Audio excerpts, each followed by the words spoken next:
మరి కొనసాగడానికి వస్తారండి ఏంటి మేకమ్మ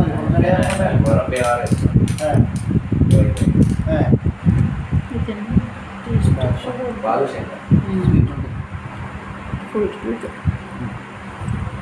ఇది బాగానే ఉంటుంది మాకు అందులో లేదు తీసుకొని అది ఒకటే కారణం ఇదేంటిది అలా అది మరమరాలు మరమరాలు ఇది ఏంటున్నాం కదండి తిరగలయ్యి అడిగిన తయారవుతాయి. 2 రకాలు చేశారండి. ఇది ఏంటంటే పోకుండలండి. పాపం 3 రకాలు మలారం ఉందండి. మలారం మలారం పప్పులు దింపండి స్ట్రాంగ్ ఉండదండి.